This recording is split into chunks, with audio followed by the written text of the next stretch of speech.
सपा के गढ़ में पहली बार आप उतरे हैं और कहा जा रहा है कि इस किले को फतह करना लगभग नामुमकिन जैसा है। इस पर क्या कहना आपका? जैसे कि मैंने पहले कहा था, गढ़ था, गढ़ है नहीं। अच्छा। अब ये भारतीय जनता पार्टी का गढ़ है। पूरे प्रदेश में भारतीय जनता पार्टी का गढ़ है, पूरे देश में भारतीय जनता पार्टी का गढ़ है। भारतीय जनता पार्टी हमारे सर्व समाज की पार्टी है। ये सामाजिक पार्टी है। ये कहने के लिए समाजवादी है, समाजवादी नहीं है, ये परिवारवादी लोग हैं। चाहे वो प्रदेश में मुलायम का परिवार हो, मुलायम सिंह यादव जी का, और चाहे यहाँ बलराम यादव का परिवार हो, तो ये समाजवादी नहीं है, परिवारवादी है। परिवार के लिए काम करते हैं। भारतीय जनता पार्टी समाज के लिए काम करती है। ये सर्व समाज की पार्टी है। तो हम ये कहते हैं कि दावे के साथ पूरे प्रदेश में भारतीय जनता पार्टी की सरकार बन रही है और अतरौलिया में भी भारतीय जनता पार्टी का कमल खिलने वाला है।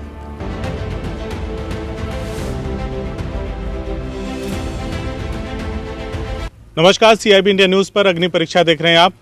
उत्तर प्रदेश में विधानसभा चुनाव हो रहे हैं और ऐसे में पक्ष और विपक्ष की जो राजनीति है, ऐसे ऐसे दावे किए जा रहे हैं कि जनता भी अब सोचने पे मजबूर हो गई है कि आखिर किसकी सरकार आ रही है। बहरहाल आपको बता दें, आजमगढ़ जिले में है और अतरौलिया विधानसभा के भारतीय जनता पार्टी और निषाद पार्टी से गठबंधन के प्रत्याशी हमारे साथ मौजूद हैं, प्रशांत सिंह जी।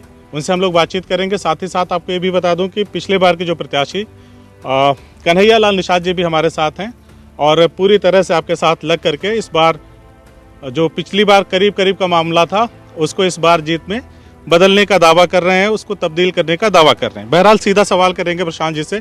सबसे पहले स्वागत है। बहुत बहुत धन्यवाद आपका। सपा के गढ़ में पहली बार आप उतरे हैं और कहा जा रहा है कि इस किले को फतह करना लगभग नामुमकिन जैसा है। इस पर क्या कहना आपका? जैसे कि मैंने पहले कहा था, गढ़ था, गढ़ है नहीं। अच्छा। अब ये भारतीय जनता पार्टी का गढ़ है। पूरे प्रदेश में भारतीय जनता पार्टी का गढ़ है, पूरे देश में भारतीय जनता पार्टी का गढ़ है। भारतीय जनता पार्टी हमारे सर्व समाज की पार्टी है। ये सामाजिक पार्टी है। ये कहने के लिए समाजवादी है, समाजवादी नहीं है, ये परिवारवादी लोग हैं। चाहे वो प्रदेश में मुलायम का परिवार हो, मुलायम सिंह यादव जी का, और चाहे यहाँ बलराम यादव का परिवार हो, तो ये समाजवादी नहीं है, परिवारवादी है। परिवार के लिए काम करते हैं। भारतीय जनता पार्टी समाज के लिए काम करती है। ये सर्व समाज की पार्टी है। तो हम ये कहते हैं कि दावे के साथ पूरे प्रदेश में भारतीय जनता पार्टी की सरकार बन रही है और अतरौलिया में भी भारतीय जनता पार्टी का कमल खिलने वाला है। तो आपके साथ प्रत्याशी हैं भारतीय जनता पार्टी के पहले 2017 के कन्हैया लाल निषाद। करीब करीब मामला हो गया था, तो क्या मान लें कि वो करीबी अब खत्म हो जाएगी, मतलब आप लीड करेंगे? करीबी देखिए, पिछली बार ही खत्म थी। पिछली बार मैंने बताया, चुनाव तो पिछली बार भी हम लोग जीत गए थे, लेकिन सरकार उनकी थी, प्रशासनिक मदद उनकी थी। दूसरी बात, वर्चस्व था। एक ये इन्होंने 35 साल का एक किला बना रखा है। तो उस किले की वजह से वहाँ के लोग, बाकी कुछ हमारे लोगों में भ्रम भी हो गया था। उस भ्रम की वजह से पिछली बार चुनाव तो पिछली बार भी हम लोग जीते थे। हमारे बड़े भाई कन्हैया निषाद जी पिछले चुनाव हम लोग जीत चुके थे, परंतु बहुत सारी चीज़ें ऐसी थी जो प्रशासनिक थी, तो मैं उनके बारे में बहुत कुछ नहीं बोलना चाहता हूँ। बट इस बार चुनाव हम कम से कम 25,000 से जीत रहे हैं। ऐसी बातें आमतौर पे कही जाती हैं कि आजमगढ़ में समाजवादी पार्टी के नेता और उनके कार्यकर्ता समर्थक कहते हैं कि आजमगढ़ में जो भी विकास की एक एक ईंट की बात अगर की जाए तो समाजवादी पार्टी की देन है, भारतीय जनता पार्टी ने कोई काम नहीं किया। मैं आपसे जानना चाहता हूं, आप तो गठबंधन के प्रत्याशी हैं, सरकार ने कौन सा ऐसा कामकाज किया है इन 5 सालों में जिसकी बदौलत आप लोग सत्ता में भी आने का दावा कर रहे हैं और अतरौलिया में कमल खिलाने की बात हो रही है? ये लोग तो खाली बातें करते हैं। आज अगर हमारा रोड नेटवर्क है, हमारे यहाँ आज आजमगढ़ जैसे जगह पे अगर आज यूनिवर्सिटी देने का काम किया है, बच्चे पढ़ाई करने के लिए पहले हम दिल्ली, बॉम्बे, कहाँ गरीब बच्चे कहाँ जाते थे? बेचारे 12th के बाद पढ़ाई छोड़ देते थे। किसी के जो माँ बाप, जो रिक्शा वाला है, जो सब्जी बेच रहा है, वो अपने बच्चों को क्या लखनऊ भेज पाएगा या दिल्ली भेज पाएगा? वो बेचारे 12th के बाद कोई उनके पास एजुकेशन का प्रॉब्लम होता था, कहीं पैसे नहीं होते, पढ़ाई करने नहीं जा पाते थे, तो बेचारे गांव में वही काम वो भी करते थे। अगर बाप रिक्शा चला रहा तो बेटा भी रिक्शा चलाता था। लेकिन अगर आज पूर्वांचल में आजमगढ़ में यूनिवर्सिटी देने का काम किया है, जो महाराज सुहेलदेव के नाम पे दिया गया है, तो यूनिवर्सिटी आज हमारे पूर्वांचल में, उत्तर प्रदेश में भारतीय जनता पार्टी ने दिया है। और ये विकास की बात करते हैं, आज हम 2 घंटे से लखनऊ से आजमगढ़ आते हैं, तो ये विकास, इनको क्या पता विकास क्या होता है? इन्होंने कौन सा आजमगढ़ में कौन सी ईंट रखी है इन्होंने जो ये बताएंगे? एक बिल्डिंग, अस्पताल, एक कोई भी बिल्डिंग बनती है तो पहले तो इन लोग अपना शेयर मारते हैं, शेयर रखते हैं। आज अगर इनकी निधि, अगर ये बात करते हैं हमारे विधानसभा में, तो अगर आज निधि से केवल ये विकास कर देते उस निधियों से तो भी होते। ये निधि देते हैं, उसमें निधि में 50% का शेयर होता है इन लोगों का। अब मैं बहुत सारी ये चीजें बातें हैं। कैसे, कहाँ से आती नहीं हैं? नहीं, हाँ ये बातें जो है कहाँ से? इसका प्रूफ है, आप चेक कर लीजिए उन्होंने अपनी निधि कितनी इस्तेमाल की है और किन कामों में इस्तेमाल की है। मैं नहीं कह रहा हूँ ये। आयुर्वेद घोटाला कौन किया था? आपको पता होगा, सबसे बड़ा घोटाला उत्तर प्रदेश का घोटाला था। आज उसकी जांच चल रही है। इतने खाद्य उद्योग का घोटाला किसने किया था? आज उसकी भी जांच में है। आज आप बोल रहे हैं, मैं कहता हूँ मुझसे मत पूछिए, आप निधि देख लीजिए ना। 15 साल से उनके पिताजी विधायक थे, मंत्री थे, कैबिनेट मिनिस्टर थे हमारे यहाँ के। उसके बाद उनका बेटा आके संग्राम यादव विधायक बन गया। जीते जी मैंने सुना था मरने के बाद तो वसीयत हो जाती है। यहाँ तो बाप जो है वो जीते जी ही वसीयत दे देता है कि चलो बेटा तुम पैदा हुए थे, तुम विधायक बन गए यहाँ के। संग्राम जी का बेटा पैदा हो जाएगा तो वो अपना एक वसीयत लिख देंगे कि हाँ तुम विधायक हो आज की डेट में। उन्हीं के बेटे में काबिलियत है और समाज में कहीं काबिलियत नहीं है। सर्व समाज की पार्टी है, किसी और को क्यों नहीं विधायक बनने की मौका मिला? मैं आपसे ही क्वेश्चन पूछ रहा हूँ कि क्या उनके बेटे ही एजुकेटेड थे कि वो विधायक बन सकते थे? कोई राजभर का बेटा क्यों नहीं था? कोई निषाद का बेटा क्यों नहीं था? कोई छत्री क्यों नहीं था? कोई ब्राह्मण क्यों नहीं था? ये सिर्फ उन परिवारवाद की बात कर रहे हैं। मैं परिवारवाद की लगभग सभी पार्टियों में थोड़ा बहुत तो है। नहीं, आप हमारे बात रही, मोदी जी के पिताजी क्या मिनिस्टर थे या प्रधान, गांव का प्रधान भी थे क्या? योगी जी के पिताजी क्या प्रधान थे? गांव के बीडीसी थे, ब्लॉक प्रमुख थे। आप हमारे किसी भी मिनिस्टर की बात बता दीजिए हमको, कौन हमारे यहाँ परिवारवाद होता ही नहीं है। एक दलित का बेटा भी हमारे यहाँ राष्ट्रपति बनता है, जो आज प्रूफ किया गया है। एक मुसलमान भी हमारे यहाँ राष्ट्रपति बनता है। तो हम लोग सर्व समाज की बात करते हैं, हम लोग समाज की बात करते हैं और समाज के विकास की बात करते हैं। उसके अलावा आज मैं आया हूँ, मैं अपने जो भी क्षमता थी मेरी, आज मैं मोदी जी, योगी जी, डॉक्टर माननीय संजय निषाद जी ने मुझे अपना प्रतिनिधित्व करने के लिए आप भेजा है यहाँ पे। मेरे पिताजी ने तो कभी प्रधानी का इलेक्शन नहीं लड़ा है और मैं आपसे दावे के साथ कहता हूँ मेरा बेटा भी कभी चुनाव, अगर उसकी अपनी प्रतिभा होगी तो वो आएगा, लेकिन वर्चस्व से नहीं आएगा, मेरे बदौलत नहीं आएगा। अगर हम बात करें आप ही की विधानसभा में, तो समाजवादी पार्टी हॉस्पिटल गिनाती है 100 शैय्या वाला। कहा गया कि कोरोना का जब काल चल रहा था तो अगर वो हॉस्पिटल नहीं बना होता सपा सरकार में तो और त्रासदी आ जाती। ये कहीं ना कहीं सच भी है। देखा जाए तो हॉस्पिटल है, सरकार ने बनवाया, सबके इस्तेमाल का मामला है। और भी कई चीज़ें गिनाते हैं, राजकीय कन्या इंटर कॉलेज वगैरह है और कुछ एक और कॉलेजों की बात होती है। तो कहा जाता है कि ये सारे काम हुए हैं समाजवादी पार्टी की सरकार में। मैं ये जानना चाहता हूं कि जब आप, जैसे आप कह रहे हैं कि विधायक अपने रिसोर्सेज से जो निधि आती है उससे बहुत सारे काम करा सकता है, तो जब आप गांव में घूम रहे हैं अपनी विधानसभा में, तो कौन कौन सी ऐसी कमियां हैं जो आपको देखने में मिल रही हैं और आप जो चीज़ें बता रहे हैं उसके मार्फत से उन चीज़ों को दूर किया जा सकता है? देखिए, आप मेरे पास किस रास्ते से आए होंगे आपको भी पता होगा। ये उन्हीं की विधानसभा है और मुझे नहीं लगता कि इस विधानसभा के इस गाँव में कभी वो आए होंगे। यहाँ पे सिर्फ वो उनका गांव, उनके विशेष जाति वर्ग के, आप किसी भी गांव में चले जाइए, जो किसी भी जाति का गांव हो, आपको ना सड़क मिलेगी, ना नाली मिलेगी, ना कोई विकास मिलेगा। लेकिन अगर आप किसी विशेष वर्ग उनके गांव में चले जाएंगे, मैं उनके पर्टिकुलर गांव की बात करूंगा, तो 7 मीटर चौड़ी सड़क मिलती है, पक्की आरसीसी घर के, मतलब गाँव की बात नहीं कर रहा हूँ मैं, किसी विशेष व्यक्ति के घर पे, मतलब जहां उनका घर की सीढ़ियां शुरू होती है वहां तक आरसीसी रोड होती है। क्या बाकी उनके गांव का विकास नहीं है? और आप खुद भी यहां तक आए हैं, 5 किलोमीटर चलने में हमको 50 मिनट लगते हैं।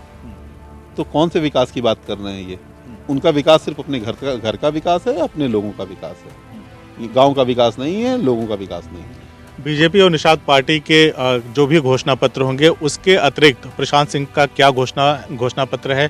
क्या मन में है कि क्या खाका खींचा है आपने कि अगर जनता ने आशीर्वाद दिया तो फिर आप उन कामों को करेंगे? देखिए, मेरा सिर्फ एक लक्ष्य है, शिक्षा। मैं सिर्फ इसमें बिलीव करता हूँ। मेरा अपना एजुकेशन, मैं खुद एक एमाक हूँ, मास्टर्स हूँ और अभी तक मैंने कम से कम 50 बच्चों की शिक्षा पे काम किया हुआ है और आज से नहीं कर रहा हूँ। मैं जब से मैं शायद पढ़ रहा था तब भी मैं अपने साथ जो बच्चे होते थे उनको पढ़ने के लिए प्रेरित करता था और उनको पढ़ाने के लिए जो भी कार्य हो सकते थे। मेरा एक ही काम रहेगा अपनी विधानसभा में कि अपने गांव का विकास करना और अपने गांव के बच्चों के शिक्षा के लिए मैं सबसे पहले उन बच्चों को, जो भी बच्चे हमारे हैं, सबसे पहले उनको एजुकेशन देने का काम करवाऊंगा। एजुकेशन देने के बाद वो स्वयं अपने पैरों पे खड़े हो जाएंगे, हमें कोई ज़रूरत नहीं पड़ेगी उनको किसी को। तो मेरा एक ही लक्ष्य है कि 5 सालों में मैं एजुकेशन पे काम करूं और गांव का एक भी बच्चा ऐसा ना हो जो पढ़ने के लिए उसकी इच्छा हो और वो पढ़ ना पाए। सबसे पहला मेरा चाहे जो भी टारगेट रहेगा, चाहे मुझे उसके लिए केंद्र सरकार से मदद लेनी पड़े, चाहे अपने प्रदेश सरकार से मदद लेनी पड़े, मैं यहाँ पे सारी, चाहे कोचिंग की व्यवस्था हो, चाहे ट्यूशन्स की व्यवस्था हो, चाहे कॉलेज की व्यवस्था हो, सबसे पहला मेरा एक ही मोटिव है शिक्षा, बच्चों की शिक्षा। उत्तर प्रदेश में और खास करके पूर्वांचल के क्षेत्रों में जहाँ पे शिक्षा उस तरह से नहीं है, वहाँ पे अक्सर जाति और धर्म की राजनीति हावी है। शिक्षा वगैरह की बात लोगों को कितना हद तक समझ में आती है जब आप इस तरह के गांव में जाते हैं, लोगों से शिक्षा के मुद्दे पे बात करते हैं और कहते हैं कि हम अगर ये बच्चों को शिक्षा दे ले गए तो अपना अधिकार खुद ले लेगा, तो कितना हद तक लोग कन्विंस हो पाते हैं, कितनी बात समझते हैं आपकी? देखिए, अब हमारा समाज जागरूक हो चुका है और अब वो भी जानता है, एक एक माताएं, एक एक बहनें सब जानती हैं कि अगर उन्होंने अपने बच्चों को शिक्षित नहीं किया तो जैसे उनका जीवन कटा है वैसे उनके बच्चों का जीवन कटेगा। इसलिए हमारी जितनी भी माताएं हैं, बहनें हैं, सब लोग आज की डेट में प्रेरित हैं और सब यही कहती हैं कि अपने बच्चों को पढ़ाना है। और ये अब रह नहीं गया, ये हम लोग को एक हमने लक्ष्य बना लिया है और हम इन 5 सालों में अपना लक्ष्य बना के घर घर जा करके माताओं, शिक्षकों को, जो माताएं अभी नहीं जागरूक हैं उनको जागरूक करने का काम करेंगे। तो क्या रिएक्शन आ रहा है, क्या रुझान आ रहा है जनता की तरफ?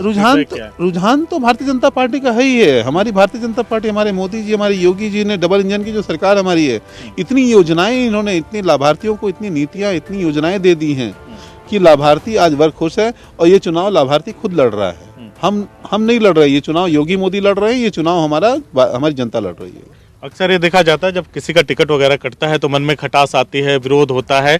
आपको जब यहाँ से गठबंधन का प्रत्याशी बनाया गया तो कुछ लोगों ने ऐसे तमाम बातें हुई कि विरोधाभास है, जो पूर्व प्रत्याशी हैं और तमाम लोग जो टिकट की चाह रखते थे, साथ में कन्हैयालाल निषाद जी हैं, तो किस तरह का है मामला? खाली साथ में है कि पूरी तन्मयता से साथ में? ये आप बगल में देख रहे हैं तो ये साथ नहीं होता है। ये गठबंधन जब 2 भाइयों का होता है ना, तो एक लाठी को तोड़ना बड़ा मुश्किल है और जब 2 लाठियां हो जाती हैं ना तो उसको तोड़ना नामुमकिन है। तो और जैसे बात कहा, हमारे यहाँ हम लोग बड़े ही निष्पक्ष लोग हैं, हम लोग के मन में छल कपट नहीं होता है। बड़े भाई भी मेरे एक बिजनेसमैन थे, वो राजनीति में आए और राजनीति में मैं भी एक बिजनेसमैन था, एक एजुकेटेड था।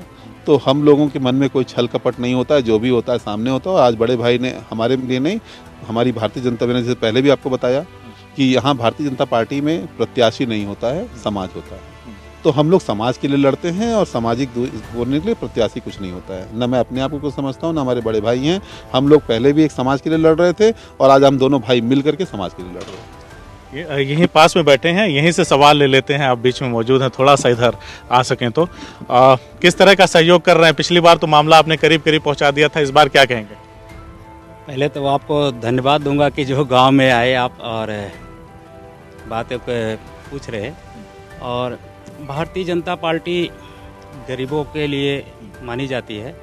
मैं निषाद समाज का हूं और निषाद समाज ने का सम्मान अगर कोई बढ़ाया है तो भारतीय जनता पार्टी बढ़ाई। अगर कन्हैया निषाद की बात करें तो 2017 में टिकट देके काम करने के लिए भेज देना वो बहुत बड़ी बात है और गरीब समाज के लिए बहुत बड़ी बात है। फिर हमें बाद में हमारे बेटे को जिला पंचायत का भी टिकट मिला, हम जीते भी और काफ़ी बढ़िया मार्जिन से जीते। इसके लिए मैं यहाँ के जनता का धन्यवाद करता हूँ। इसके बाद भी एक चुनाव और लड़े हम, खैर रिजल्ट अच्छा नहीं रहा।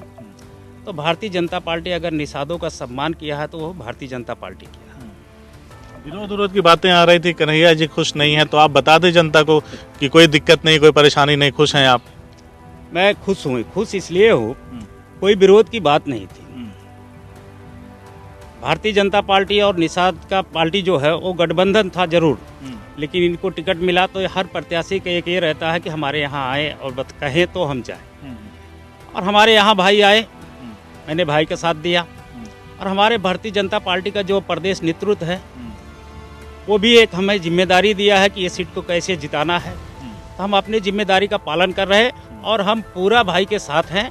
और ये सीट को हम लोग, भाई तो 25,000 का कह रहे हैं, हम कोशिश कर रहे हैं कि 51,000 से जीते। हम ऐसा कोशिश कर रहे हैं कि हम यहाँ का सीट, अतरौलिया की सीट, जो माता की जो आप कह रहे हैं कि सपा का गढ़ है, गढ़ वड़ कुछ नहीं है। अगर आप देखते हैं तो 70,000 यहाँ आदो समाज है, तो यहाँ पर निषाद समाज भी 70,000, तो गढ़ कहाँ हुआ? हम तो यही बराबरी कर ली। और भारतीय जनता पार्टी एक ऐसी पार्टी है हर समाज का, चाहे जो समाज है सबका है, यहाँ सबका सम्मान है, तो किसी का गढ़ नहीं है। हम आजमगढ़ में कम से कम 8 सीट जीतने जा रहे हैं, अतरौलिया हम 51,000 से जीतने जा रहे हैं, और अगर हम प्रदेश की बात करें तो हम 300 के पार होने जा रहे हैं।